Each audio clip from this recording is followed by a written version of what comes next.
누가복음 11장 1절부터 13절입니다.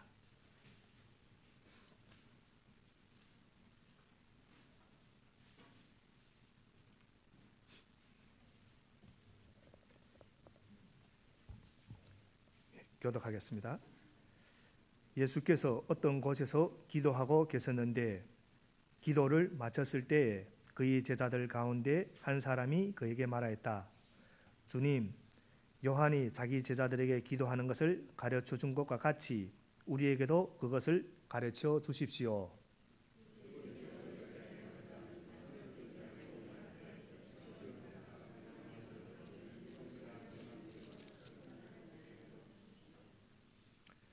날마다 우리에게 필요한 양식을 내려 주십시오.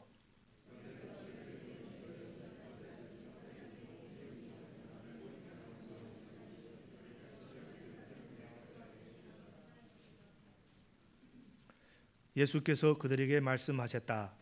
너희 가운데 누구에게 친구가 있다고 하자. 그가 밤중에 그 친구에게 찾아가서 그에게 말하기를 여보게 내게 빵 3개를 구워주게.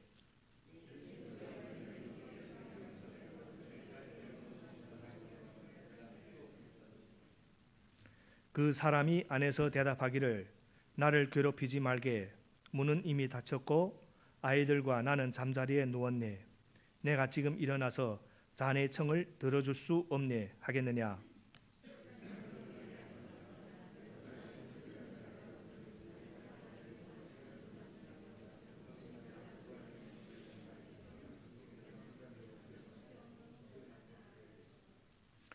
내가 너희에게 말한다. 구하여라. 그리하면 너희에게 주실 것이다.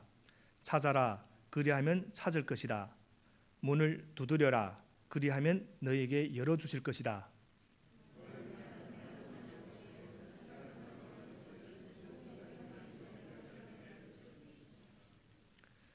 너희 가운데 아버지가 된 사람으로서 아들이 생선을 달라고 하는데 생선 대신에 뱀을 줄 사람이 어디 있으며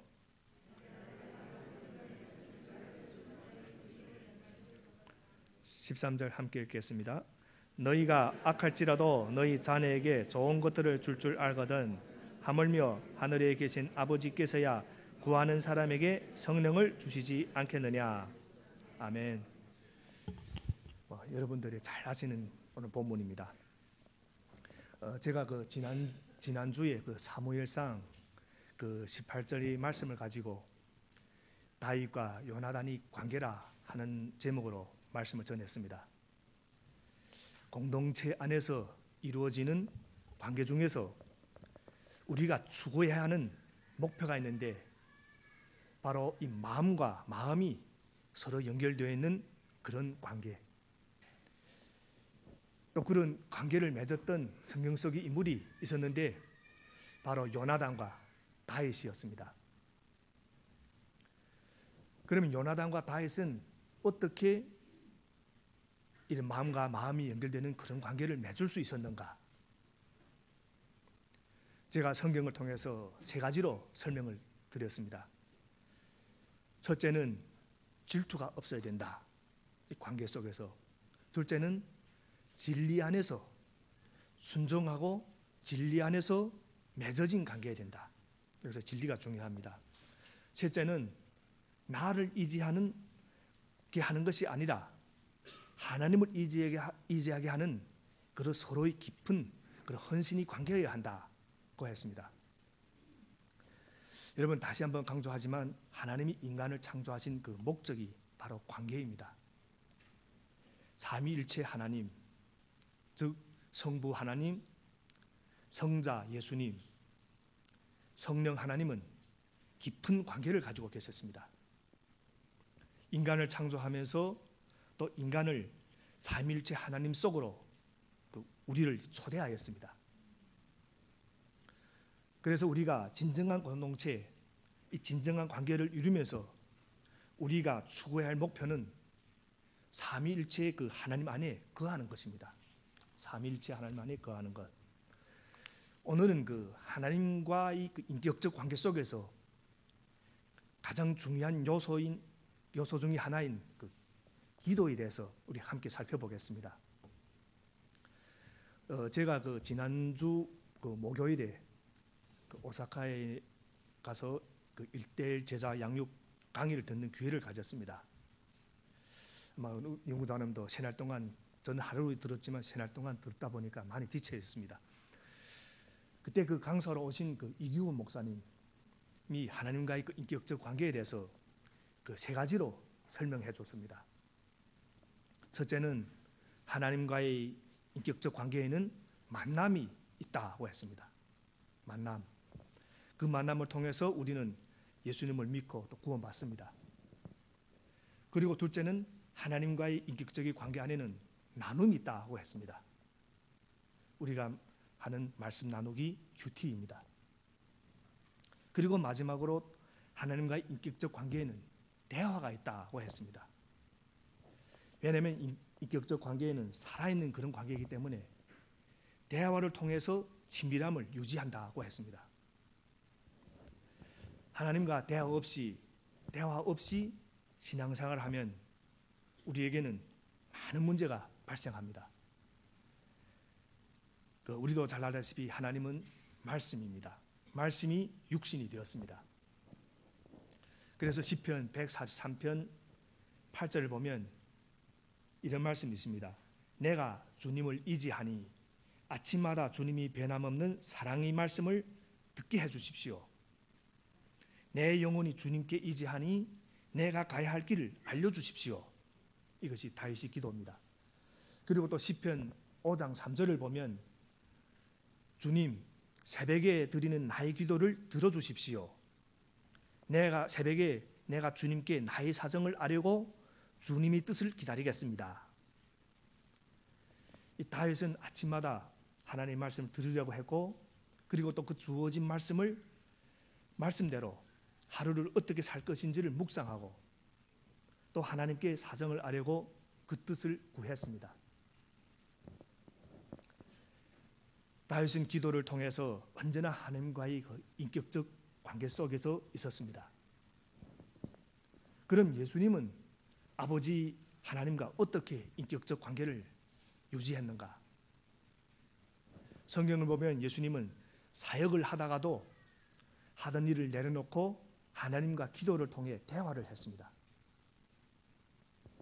실제로 누가복음서를 보면 예수님이 이 공생애는 기도로 시작해서 기도로 마치는 그런 기도 중심의 삶이었습니다.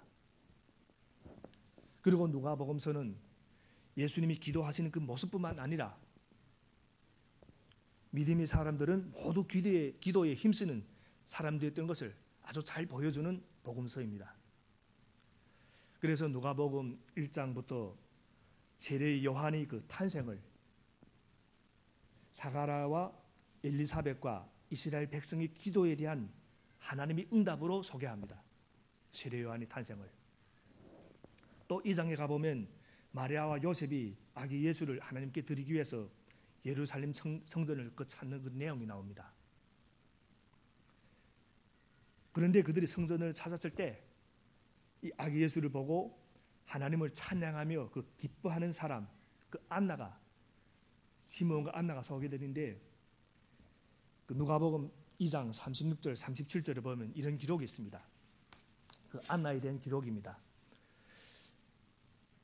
아셀 지파에 속하는 바누엘의 딸로 안나라는 여여행자가 있었는데 나이가 많았다. 그는 처녀 시절을 끝내고 7해를 남편과 함께 살고 과부가 되어서 14살이 되도록 성전을 떠나지 않고 밤낮으로 금식과 기도로 하나님을 섬겨왔다.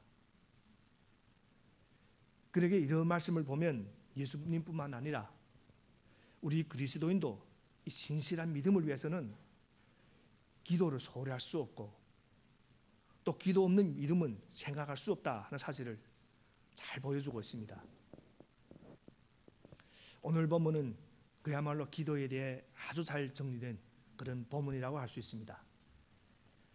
예수께서 친히 기도의 본을 보이시는 그 1절부터 시작해서 2절부터 4절에서는 무엇을 기도해야 할지 그 기도의 내용을 알려줍니다.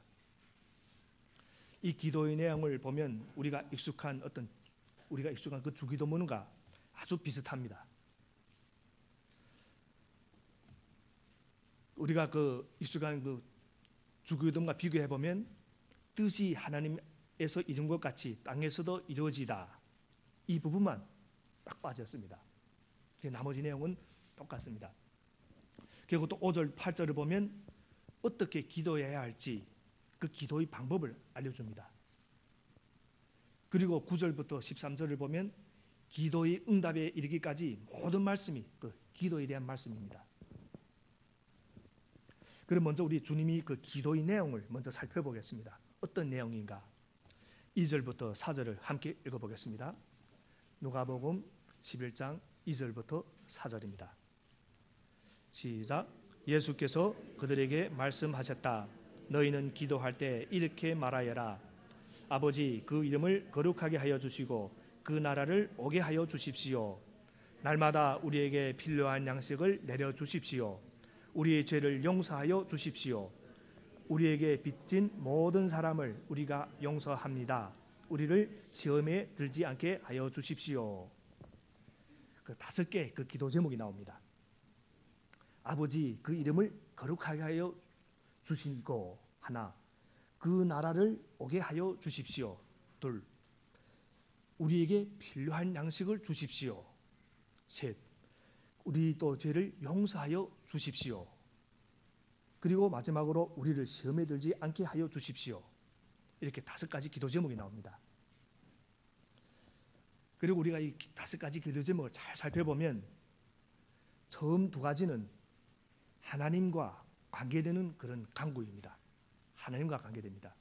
그리고 나머지 그 3가지는 우리 자신이 필요와 관계되는 그런 간구입니다. 하나님을 위한 기도와 우리 인간을 위한 기도가 서로 아주 잘 균형을 이루고 있습니다. 여러분, 우리가 기도를 드릴 때 우선 우리가 가장 바람직한 기도는 이 균형 잡힌 기도라고 할 수 있습니다. 그런데 사실 우리가 기도를 할 때 보면 우리 필요를 구하는 것으로 기도를 생각할 때가 참 많이 있습니다. 하지만 예수님이 그 기도 생활을 쭉 보면 기도는 결코 그렇게 필요만 구하는 것이 아니었습니다. 그러기에 예수님께서는 많은 사람이 당신을 찾는 그렇게 인기가 아주 절정에 있는 그런 순간에도 이 특별한 시간을 내서 하나님께 기도를 드렸습니다. 그러니까 아무 필요가 없을 때도 기도를 드립니다. 또 일이 막히고 안 될 때만 기도하는 것이 아니라 성공과 아주 남한테 칭찬을 받을 때 하나님께 기도하신 것입니다. 그래서 예수님께서 이렇게 기도하는 가운데서 하나님과 교제하고 또 하나님의 뜻을 구하는 것을 사실 다른 어떤 사역보다 소중하게 여기셨습니다. 그만큼 예수님께서는 다른 그 무엇보다도 기도하는 가운데서 이 하나님과의 교제를 최고의 그 축복으로 여겼습니다. 그러면 우선 우리 예수님께서 제자들에게 가장 먼저 무엇을 위해서 기도하라고 했는가 내용을 보겠습니다. 하나님이 이름을 거룩히 여김을 받게 해달라, 이렇게 또 기도하라고 가르칩니다. 우리 이 말씀은 우리 육신의 부모하고 우리 좀 이래 자녀 관계를 한번 생각해 보면 이 말씀이 임차해야 됩니다. 우리가 사실 자녀가 시원치 않은 그런 삶을 살게 되면 사실 부모까지 손가락질을 당할 때가 있습니다. 하지만 자녀가 다른 사람들에게 인정받고 또 그렇게 여러 가지 사회적으로 인정받으면 이 부모도 함께 인정을 받게 됩니다. 또 우리가 하나님의 그 자녀다운 삶을 살지 못하면 반대로 우리가 하나님 자녀다운 삶을 살지 못하면 우리만 손가락질을 당하는 것이 아니라 하나님이 그 영광도 또 가리게 되는 것입니다. 그러나 반대로 또 우리가 하나님이 자녀답게 하나님 닮은 삶을 살게 되면 하나님도 우리와 함께 또 하나님까지도 함께 영광과 또 존귀를 받게 됩니다. 그리고 또 다음으로 예수님께서는 하나님이 나라가 오게, 다시 말하면 임하게 해달라 하는 또 기도를 합니다. 그런데 이 하나님 나라가 임하는 것도 사실 우리 그리스도인이 어떤 삶을 사느냐에 달려 있습니다. 하나님의 나라가 임하기 위해서는 우리 그리스도인이 또 하나님 나라를 추구하는 그런 삶을 살아야 합니다. 그러니까 지금 우리 이 세상에 하나님 나라가 임하게 오게 해달라고 하면, 다음으로 예수님께서 필요한 양식을 또 위해서 기도하셨습니다. 우리가 하나님의 영광과 하나님 나라를 구하는 삶을 살기 위해서는 또 날마다 하나님의 도우심을 받아야 합니다. 그러기에 먼저 하나님의 나라와 하나님의 일을 구할 때 모든 것을 더해 주신다는 이 확신을 가지고 필요한 양식을 위해서 기도하라 하고 하신 것입니다. 그리고 이 네 번째로 하나님께서는 또 죄의 용서를 위해서 기도하셨습니다. 여기에도 조건이 있습니다. 우리 죄가 용서를 받았으면, 또는 죄가 용서를 받기 위해서는 우리 역시 서로의 허물과 죄를 용서할 수 있어야 한다 하는 것입니다. 그래서 죄의 용서를 강구하기 위해서는 우리에게 죄 지은 이 사람들을 용서할 줄 알아야 됩니다. 마지막으로 예수님께서는 우리가 또 시험에 들게 하지 않게 해달라고 또 기도를 했습니다. 그럼 여기서 이 시험하면 어떤 시험인가 하면, 예수님께서 당하신 공생애를 시작할 때 당하신 시험을 우리 한번 생각해 보겠습니다. 광야에서 당한 시험인데, 첫째는 돌을 빵으로 만들라 하는 그런 시험이, 물질에 대한 시험입니다.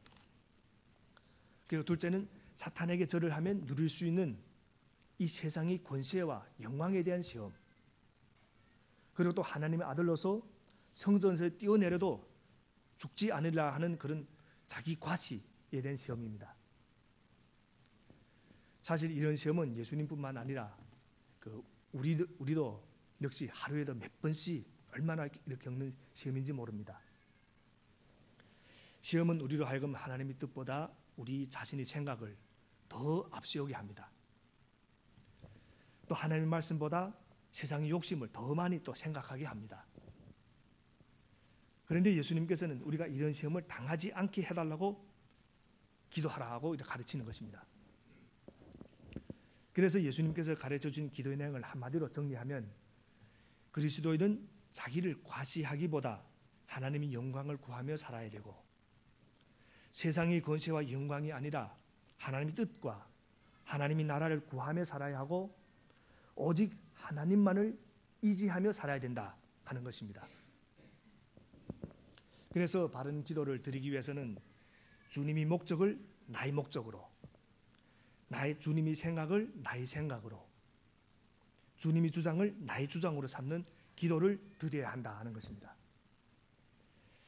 다시 말하면 기도의 중심을 우리 자신에게 둘 것이 아니라 하나님께 둬야 한다 하는 것입니다. 여기서 참된 기도는 이렇게 기도하는 내용부터 나의 필요나 나의 아쉬움만 간구하는 것이 아니라 하나님 뜻을 함께 찾는 그런 기도가 서로 균형을 이루고 있어야 한다 하고 내용으로 우리에게 가르쳐 줍니다. 그리고 이제 더 나아가서는 기도의 중심이 우리 자신이 아니라 하나님께 있어야 한다 합니다. 왜 그렇습니까? 여기서 우리가 질문이 있어야 됩니다. 왜 그런가? 기도의 중심을 나에게 두면 내가 기도하는 것은 무엇이든지 그대로 이루어져야 한다 하는 생각을 우리가 가지게 됩니다. 하나님은 나의 소원을 이루는 한 수단에 불과한 것입니다.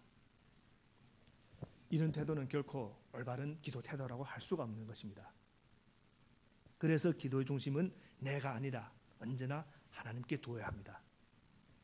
실제로 또 우리 기도 생활을 이렇게 한번 쭉 돌아보면, 하나님은 우리 기도를 그대로 우리가 기도를 할 때, 내 필요를 할 때도 들어줄 때 참 있습니다.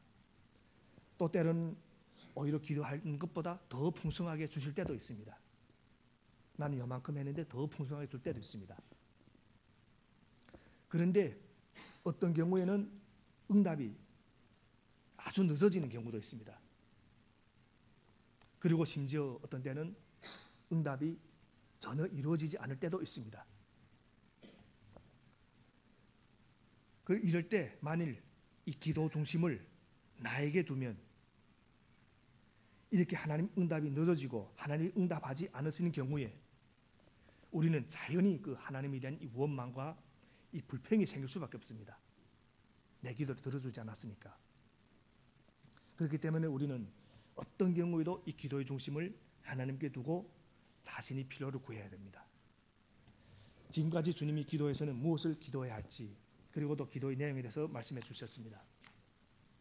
이제 그런 다음 5절부터 8절에서 또 이제 기도를 어떻게 해야 할지, 그 기도의 방법에 대해서 또 예수님이 가르쳐 주십니다.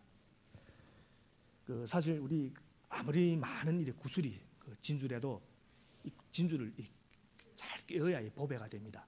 귀한 것이 됩니다. 이 기도 역시 마찬가지입니다. 기도의 내용이 아무리 좋아도 이 방법을 모르면 또 제대로 된 기도라고 할 수 없는 것입니다. 우리 5절부터 8절입니다. 우리 함께 읽어보겠습니다. 5절부터 8절입니다. 시작. 예수께서 그들에게 말씀하셨다. 너희 가운데 누구에게 친구가 있다고 하자. 그가 밤중에 그 친구에게 찾아가서 그에게 말하기를 여보게 내게 빵 3개를 구워주게. 내 친구가 여행 중에 내게 왔는데 그에게 내놓을 것이 없어서 그러니 할 때 그 사람이 안에서 대답하기를 나를 괴롭히지 말게. 문은 이미 닫혔고 아이들과 나는 잠자리에 누웠네. 내가 지금 일어나서 자네 청을 들어줄 수 없네 하겠느냐. 내가 너에게 말한다. 그 사람이 친구라는 이유로는 그가 일어나서 청을 들어주지 않을지라도 그가 졸라대는 것 때문에는 일어나서 필요한 만큼 줄 것이다. 예수님께서는 바로 이 비유를 통해서 우리가 어떻게 기도할 것인지 기도하는 방법에 대해서 말씀해 주십니다. 하나님께 드리는 기도는 한마디로 빵을 빌리고자 하는 이 친구처럼 아주 간절하게 드려야 된다 하는 것입니다. 방법은 한 가지입니다. 간절하게 드리라. 실제로 예수님께서 바로 이런 기도의 모습을 우리에게 보여주셨습니다. 기도를 다른 사역의 도구로 삼지 않으시고 오히려 하나님과 그 교제하는 기도를 어떤 무엇보다도 중요하게 생각했습니다. 그러기에 우리에게도 이 기도의 응답을 받는 것도 중요하지만 하나님과 교제하는 이 기도 자체를 소중하게 생각하고 간절하게 진실하게 기도를 드리라 하는 것입니다. 왜냐하면 우리가 기도를 드릴 때 필요만 구하면 기도를 한 몇 번 하면 끝납니다. 그러나 이 하나님과 이 교제를 중심으로 두고 기도하면 이 교제 속에서는 우리가 간절함이 항상 있습니다. 그러니 우리 모두 응답 받기 전은 물론이고 응답을 받은 후에도 이 진실하고 간절한 기도로 이 하나님과 이 교제할 수 있기를 이렇게 항상 추구해야 되는 것입니다. 그러면 이제 그 기도의 응답에 대해서는 또 가르침을 또 주십니다. 이제는 방법을 주시고 간절하게 기도하라. 이제 기도의 응답이 있습니다. 9절부터 10절인데 우리 함께 읽겠습니다. 시작. 내가 너에게 말한다. 구하여라. 그리하면 너에게 주실 것이다. 찾아라. 그리하면 찾을 것이다. 문을 두드리라. 그리하면 너에게 열어주실 것이다. 구하는 사람마다 받을 것이요 찾는 사람마다 찾을 것이요 문을 두드리는 사람에게 열어주실 것이다. 이 말씀 역시 5절부터 8절에 그 소개된 그 내용, 밤중에 찾아온 그 친구를 찾아가서 빵 한 조각 얻을 때까지 계속해서 졸라대고 문을 두드리는 것과 같다고 할 수 있습니다. 하나님께서는 분명히 우리 필요를 아시고 우리에게 좋은 것을 주시는 분입니다. 이것을 확신하라 하는 것입니다. 그런데 왜 예수님께서는 거듭해서 반복해서 받을 때까지 구하고 찾을 때까지 그 열릴 때까지 또 이렇게 두드리라고 말씀하시는 것인가? 그 이유는 우리가 자녀를 양육하는 그 경우를 생각해 보면 이렇게 쉽게 알 수 있습니다. 저희들이 그 아무리 귀한 자녀라도 자녀가 무엇을 원하면 무엇이든지 금방 다 들어주는 부모는 아마 없을 것입니다. 뭐 그런 부모도 혹시나 있을지 모르겠지만 대부분 부모들은 자녀의 양육을 위해서 인차 뭐 달라면 달라는 대로 다 안 줍니다. 만일 그렇게 하면 그 자녀는 이 성장을 해서도 이 응석바디로 벗어나지 못합니다. 그래서 우리 모든 형편을 아시고 또 예배하시는 하나님께서는 우리로 하여금 쉬지 말고 끊임없이 계속해서 구하고 찾고 두드리고 이렇게 하시는 것입니다. 왜냐하면 하나님께서는 우리가 응석받은 자녀가 되어가지고 또 성장에서도 항상 그런 자녀가 응석받은 자녀로 되기를 원하지 않으시기 때문입니다. 그래서 오히려 끊임없이 구하고 쉬지 않고 찾고 계속해서 두리두드리는 가운데서 하나님께서는 우리와 함께 이런 인격적인 교제를 원하십니다. 주는 것도 목적이지만 그 가운데서 우리가 교제를 누리시기를 원하시는 것입니다. 그래서 기도를 통해서 나누는 교제를 무엇보다 좋아하시고 또 소중하게 생각하시는 분이 바로 이 하나님이십니다. 사실 또 우리 분명히 우리 기도도 사실 이렇게 금방 얘기했지만 응답이 지연되고 늦어지는 경우가 있습니다. 하지만 이렇게 응답이 늦어지는 것은 하나님께서 들어주실 그 이사가 전혀 없기 때문이 그런 것이 아닙니다. 사실 우리 입장에서 보면 하나님 응답이 빠르게 생각된다는 그런 경우보다는 좀 늦다고 생각되는 경우가 훨씬 많습니다. 하나님이 왜 기도가 이렇게 늦어지는가? 그렇기 때문에 이 기도에 있어서 이 가장 큰 걸림돌이 하나 있는데 바로 빨리 응답되지 않는다고 생각하는 것. 그래서 실망하고 도중에 포기하는 이것이 우리 기도할 때 항상 걸림돌입니다. 흔히 우리가 기도하는 대로 다 이루어져야 기도의 응답을 받았다고 생각합니다. 하지만 이 신앙과 이 기도 생활에 있어서 이런 생각이 아주 위험합니다.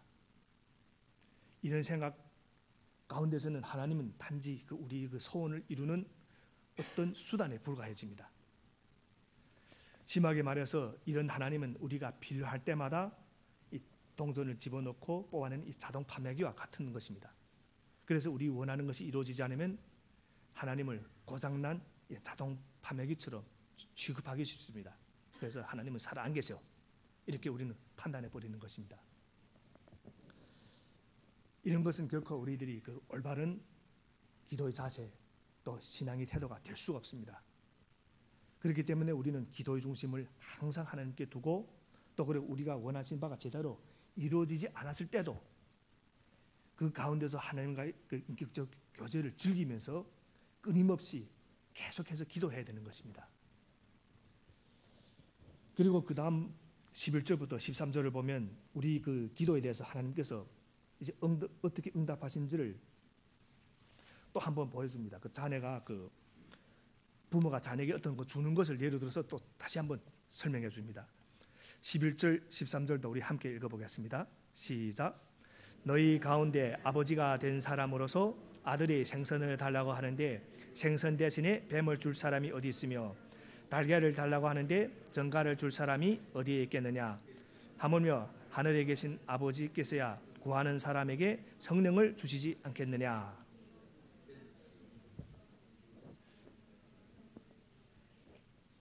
구하는 사람에게 성령을 주시지 않겠느냐 이 말씀입니다.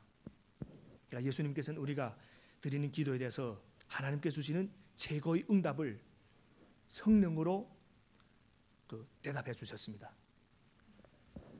그리고 또 이 성령을 받은 교회가 있습니다. 초대교회.